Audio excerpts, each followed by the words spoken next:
झटपट प्रवासाचं साधन म्हणायला आपल्याकडे विमान सेवा आहे. कारण आपल्याकडे दिल्लीवरून तुम्ही पुण्याला जर विमानाने याल तर तुम्ही 2 तासात पोहोचाल.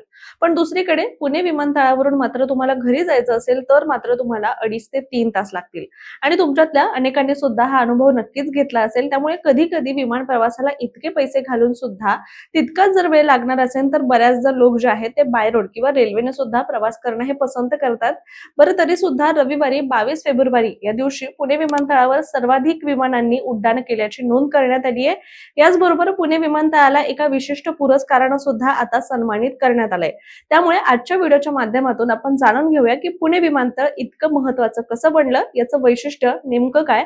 चला तर सुरुवात करूया. नमस्कार, मी रामेश्वरी आणि तुम्ही पाहताय कट टू कट. पुणे विमानतळाने जागतिक स्तरावर आपला वेगळा ठसा उमटवला असून 2025 या वर्षामध्ये आंतरराष्ट्रीय विमान वाहतुकीमध्ये नवी विक्रमी कामगिरी पुणे विमानतळानं केली असून याची दखल आता घेण्यात आली आहे.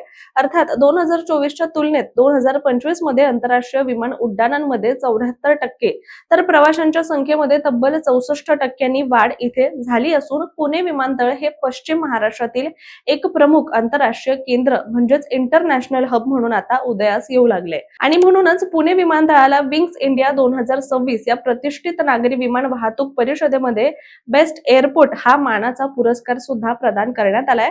हैदराबाद इथे आयोजित कार्यक्रमामध्ये मिळालेला हा सन्मान पुणे विमानतळाच्या कार्यक्षमतेच्या आणि प्रवासी सेवांच्या उन्नतीच्या प्रवासातील एक महत्त्वपूर्ण टप्पा हा ठरलेला आहे.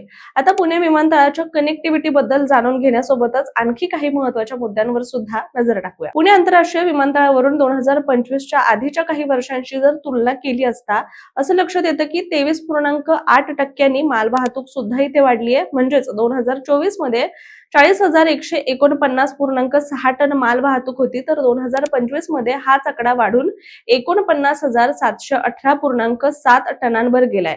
अर्थात यामागचं मुख्य कारण म्हणजे गेल्या काही वर्षांमध्ये आपण पाहिलंच आहे की पुण्यातील विकास कामं, व्यापार आणि उद्योग क्षेत्र हे झपाट्याने वाढलंय. परिणामी हवाई माल वाहतुकीला सुद्धा मोठी चालना मिळाली आहे. दरम्यान पुणे विमानतळावर ऑगस्ट 2023 पासून माल वाहतूक सेवा सुरू झाली. नवीन एकात्मिक कार्गो टर्मिनल आणि वाढती ई कॉमर्स मागणी यामुळे माल वाहतुकीमध्ये मोठी वाढ झाली आहे. आणि पुणे विमानतळाच्या मालवाहतूक विभागाच्या माहितीनुसार 18 ते 19 फेब्रुवारी या 24 तासांमध्ये एकूण 181.52 टन मालाची ही आवक जावक झाली आहे. त्यापैकी 106.39 टन माल हा आलाय, तर 75.13 टन हा माल परदेशामध्ये पाठवण्यात आलाय. विमानातून प्रामुख्याने वाहनांचे सुटे भाग, वैद्यकीय उपकरणं व औषधं, सौंदर्य प्रसाधन उद्योगांसाठी लागणारा कच्चा माल आणि इलेक्ट्रॉनिक वस्तूंची तातडीने वाहतूक ही मोठ्या प्रमाणात केली जाते. याशिवाय विमानतळावरील व्यावसायिक दालनांची संख्या सुद्धा आता 28 वरून 83 पर्यंत वाढवण्यात आली आहे. त्यामुळे प्रवाशांना अधिकच चांगल्या सुविधा इथे मिळू लागल्यात. भविष्यातील वाढ लक्षात घेता पुणे विमानतळ आता अधिक सक्षम झालं असल्याची माहिती सुद्धा विमानतळाचे संचालक संतोष ढोके यांनी दिली आहे.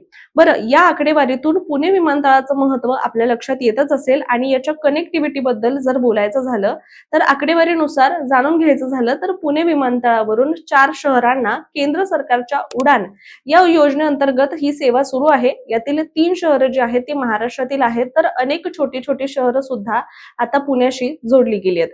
मागील 4 वर्षांमध्ये पुण्याहून या योजनेअंतर्गत 6,300 विमानांची उड्डाणं सुद्धा झाली आहेत. सद्य परिस्थितीबद्दल बोलायचं झालं तर पुणे विमानतळावरून सध्या दररोज सुमारे 100 विमानांचं उड्डाण होत असून देशातील प्रमुख शहरांसह 3 आंतरराष्ट्रीय शहरांशी सुद्धा याचा संपर्क आहे.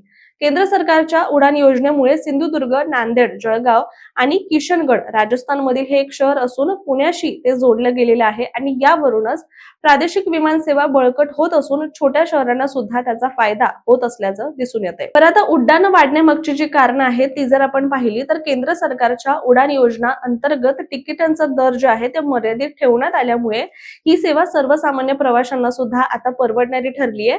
याशिवाय रस्ता किंवा रेल्वेने 10 ते 12 तास लागणारा प्रवास आता अवघ्या 1 ते 1.5 तासामध्ये सुद्धा पूर्ण होऊ लागलाय. त्यामुळे प्रवाशांचा कल जो आहे तो हवाई प्रवासाकडे वाढलेला दिसतो. तसंच फ्लाय 91, स्टार एअर यांसारख्या विमान कंपन्यांनी पुण्याला प्रादेशिक केंद्राशी जोडण्यासाठी प्राधान्य दिल्यामुळे सुद्धा उड्डाणांची संख्या वाढल्याचं दिसतंय. 2025 या वर्षामध्ये एकूण 3,38,770 प्रवाशांनी सातासमुद्रापार इथून प्रवास केला असून आंतरराष्ट्रीय उड्डाणांची संख्या सुद्धा वाढून या वर्षामध्ये 2,601 वर ती पोहोचलेली आहे. प्रवासी संख्येतील ही 1.33 लाखांची वाढ पुण्याच्या वाढत्या आर्थिक आणि औद्योगिक क्षमतेचं निदर्शक सुद्धा मानली जाते. त्याचबरोबर सध्या पुण्याहून दुबई, सिंगापूर आणि बँकॉक सारख्या प्रमुख आंतरराष्ट्रीय शहरांसाठी थेट विमान सेवा उपलब्ध असून IT प्रोफेशनल्स, उद्योजक किंवा पर्यटकांकडून या मार्गांना मोठ्या प्रमाणात सुद्धा प्रतिसाद मिळतोय. मात्र पुण्याचं वाढतं महत्त्व पाहता पुणेकरांनी आता युरोप आणि अमेरिकेसाठी सुद्धा थेट विमान सेवा सुरू करण्याची, त्याचबरोबर सध्या ज्या उड्डाण आहेत त्यामध्ये फेऱ्या वाढवण्याची सुद्धा आता मागणी करण्यात आली आहे. याचबद्दल मुरलीधर मोहोळ यांनी याबद्दल प्रतिक्रिया देत असताना म्हटलंय की पुणे हे उद्योग, शिक्षण आणि नव उपक्रमाचं महत्त्वाचं केंद्र म्हणून आता उदयास येत असताना विमानतळाची भूमिका कनेक्टिव्हिटी मजबूत करण्यात आणि आर्थिक विकासाला चालना देण्यामध्ये अत्यंत महत्त्वाची आहे. परंतु सुरुवातीला आपण म्हटल्यानुसार विमानाने दिल्लीहून सुमारे 1500 किलोमीटरचं जे अंतर आहे ते पार करून पुण्यामध्ये अवघ्या 2 तासात प्रवासी पोहोचतो. परंतु विमानतळावरून 15 ते 20 किलोमीटर अंतर जर पार करून घरी पोहोचायचं असेल तर मात्र 2 ते 2.5 तास लागतात. त्यात विमानतळावरून थेट कॅब मिळत नसल्यामुळे सुद्धा प्रवाशांना एअर मॉल पर्यंत जावं लागतं. मात्र विमानतळावरून एअर मॉल कडे जाणारी व्हॅन ही भरल्याशिवाय ती सुटत नाही. त्यामुळे 15 ते 20 मिनिटं जी आहे ती अतिरिक्त वेळ जातो. त्यानंतर कॅब पकडण्यासाठी दुसऱ्या मजल्यावर जावं लागतं. गर्दीमुळे लिफ्टसाठी सुद्धा 10 ते 15 मिनिटं तिथे थांबावं लागतं. कॅब मिळाल्यानंतर मुख्य रस्त्यांवर वाहतूक कोंडी असल्यामुळे प्रवासाचा वेळ हा आणखीनच वाढतो. त्यात रात्री 10 ते 12 या वेळेमध्ये विमानांची संख्या जास्त असल्यामुळे प्रवाशांची सुद्धा गर्दी वाढते. मात्र रात्रीच्या वेळी आणि पहाटेच्या वेळी कॅबची उपलब्धता ही कमी असते. त्यामुळे चालकांकडून जादा दर हे आकारले जातात. 500 रुपयांच्या प्रवासासाठी 1000 ते 1,500 रुपये हे आकारल्याचं सुद्धा अनेक तक्रारी या प्रवाशांकडून आलेल्या आहेत. त्यात जवळच्या अंतरासाठी बुकिंग स्वीकारून नंतर त्या रद्द सुद्धा केल्या जातात. बाहेरील कॅब चालकांची घुसखोरी आणि कधी कधी वादवादीच्या घटना सुद्धा घडलेल्या आहेत. याचबरोबर बसण्यासाठी पुरेशी सुविधा नसल्यामुळे महिला, ज्येष्ठ नागरिक आणि लहान मुलांना याचा त्रास सहन करावा लागतोय. आणि या सर्व प्रकारामुळे प्रवाशांची आर्थिक लूट होत असल्याच्या सुद्धा तक्रारी वाढल्या असून यावर विमानतळ प्रशासन काय उपाययोजना करणार असा प्रश्न सुद्धा आता वारंवार उपस्थित केला जातोय. म्हणजेच आपण बोलतो ना, नाण्याच्या 2 बाजू असतात. त्यानुसारच जरी पुणे विमानतळाला चांगल्या कामगिरीसाठी पुरस्काराने सन्मानित केलं असलं तरी देखील विमानतळातून बाहेर आल्यानंतरच्या प्रवाशांच्या समस्या कोण सोडवणार आणि कधी सोडवणार याचं उत्तर मात्र अजूनही प्रवासी आणि पुणेकर सुद्धा शोधत आहे. त्यामुळे हे तर वेळच सांगेल. त्यामुळे तुर्तास आपण इथेच थांबूया. मात्र तुम्हाला याबद्दल काय वाटतं कमेंट करून नक्की सांगा. आणि अशाच माहितीपूर्ण व्हिडिओसाठी सुद्धा कट टू कटच्या YouTube चॅनलला, त्याचबरोबर इतर पेजेसला सुद्धा फॉलो आणि सबस्क्राईब करायला विसरू नका.